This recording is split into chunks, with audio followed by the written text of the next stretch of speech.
choose your lane, and show your credentials to proceed. Welcome to the USA. Welcome to New York. Interstate 87 southbound is what we are on, and the speed limit is 65. And your first chance to exit is US 9 for Champlain. Also use this exit if you want to get to Vermont, as you won't get another chance for a while. US 9 will be hanging out nearby for the majority of the journey through New York. The first major town is Plattsburgh, situated on Lake Champlain. One notable thing about Plattsburgh is the presence of bilingual signs due to the large number of visitors it receives from nearby Quebec. This is a pretty scenic area of New York if you can catch it at the right time of year. En route to Albany, we pass by Glen Falls and Saratoga Springs before crossing the Mohawk River, which marks the entry into the Albany area. Albany's airport is to our west, and soon you'll see Interstate 90 on signage above. It shows the New York Thruway with New York, Boston, and Buffalo listed as controlled cities. I-87 has a very brief concurrency with Interstate 90 before taking over the Thruway route. While if you want to avoid the toll, then your chance is here to head straight towards US 20. Overhead signage for all lanes lead to New York City here. The tolls are now electronic, so you can just keep moving as New York collects their fees. Our first auxiliary route, I-787, appears and is signed for Albany and Rensselaer. I-787 heads back north and takes you to downtown Albany. You'll also see US 9W as that route gets split personality between here and New York. And there goes your third lane, and we are off to New York City. The Thruway generally parallels the Hudson River south of Albany. And as far as the drive, it's pretty uneventful as this route was designed to quickly move traffic between New York City and Albany. Our first action is in Newburgh, where Interstate 84 comes out to play. I-84 is signed for Newburgh and Scranton, Pennsylvania, and we have this wonky interchange to get to it. It's always amusing to see the type of interchange designs that are used when it comes to these toll roads. Out here, we're passing through some hilly terrain, and after the interchange with US 6, we are up to 6 lanes as we make our descent into the New York area. Approaching I-287, we see signage for the Cuomo Bridge in New Jersey.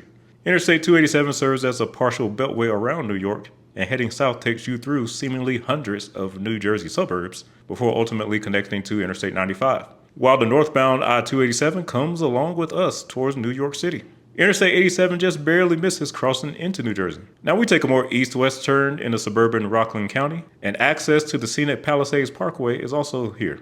It's 6 lanes until we approach the Cuomo Bridge, which replaced the old Tappan Zee Bridge, and though you can still hear many locals refer to it as the Tappan Zee. This fantastic structure connects Rockland and Westchester counties and has nice views both during the day and at night. And don't think you're going to get a driver for free. This is New York, and you have to pay to cross the Hudson. Immediately after the bridge are Tarrytown and Sleepy Hollow. The left 3 lanes continue along I-287 for White Plains and Rye, while we head to the right for New York City. It's hard to believe with all these trees how close we are to New York City, and this can be a colorful area to drive through in the fall. The tolls end in Yonkers, and around exit 4, you begin to feel the urbanity of the New York area. Urban development is in all directions, and we head south with 6 lanes. Along the walls of the roadway, you can see where officials are playing a game of cat and mouse with the locals and their artistic expression. A welcome to New York City sign is overhead, also letting you know that you're entering the Bronx, and the road is now named the Major Deegan Expressway. Interesting of note here is the Gulf gas station directly on the freeway, a rare sight along an interstate.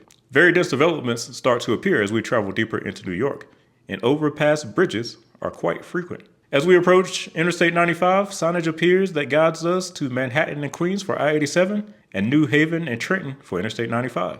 What this signage doesn't tell you is that the southbound I-95 movement feeds you directly into the George Washington Bridge, and along with the I-87 interchange itself are 2 of the worst interstate bottlenecks in the country. The complex system of overhead bridges here is something to see, however. When I came through here, the roadway appeared to be in the process of reconstruction, so you may or may not experience the same congestion. The Manhattan skyline starts to appear as you pass Interstate 95. As we approach the end, I-87 becomes elevated, and you can experience skyscrapers directly adjacent to the roadway. Interstate 87 ends at I-278, where you can travel west on the Bruckner Expressway or east across the Triborough Bridge to access Queens or Manhattan. The Interstate 87 end sign can be found right before this exit.